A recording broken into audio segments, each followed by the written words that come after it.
عید کے بعد گاؤں میں گزرے ہوئے خوبصورت دن ختم ہو گئے اور ہم واپس اپنے گھر آ گئے ہیں۔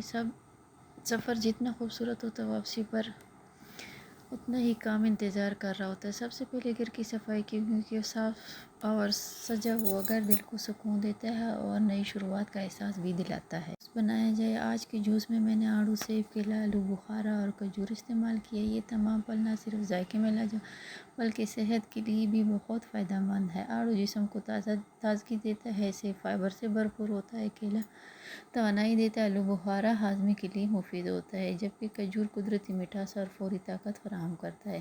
اگر آپ بھی گرمی یا تھکن محسوس کر رہے ہیں تو یہ جوس ضرور آزمائیں۔ اس کی طرح ترتیب دیتی ہوں کیونکہ میرے لیے کچن صرف کھانا بنانے کی جگہ نہیں بلکہ گھر کا وہ حصہ ہے جہاں دن کا زیادہ تر وقت گزر جاتا ہے، اور اس لیے میں کوشش کرتی ہوں کہ ہر چیز اپنی جگہ پر ہو، برتن صاف ہو، کاؤنٹر چمک رہے ہو اور کچن ہر وقت صاف ستھرا نظر آئے۔ جب صفائی مکمل ہو جاتی ہے تو دل کو ایک الگ ہی سکون محسوس ہوتا ہے۔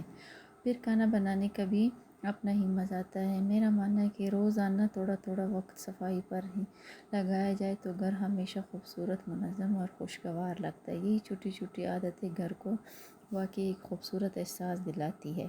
صفائی اور ترتیب کے بعد کچن بالکل صاف ستھرا اور منظم نظر آ رہا ہے۔ چھوٹی چھوٹی محنت کا یہی خوبصورت نتیجہ ہوتا ہے کہ پورا گھر خوبصورت اور خوشگوار ہونے لگتا ہے۔ امید ہے آپ کو میری کچن کی فائنل لک پسند آئی ہوگی۔ اگر اچھی لگی ہے تو کمنٹ کر کے ضرور بتائیں۔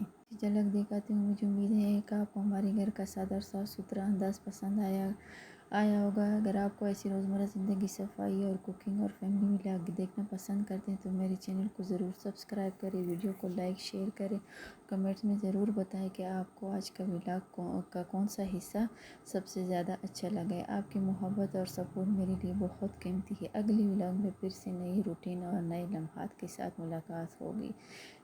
جزاک اللہ، اللہ حافظ۔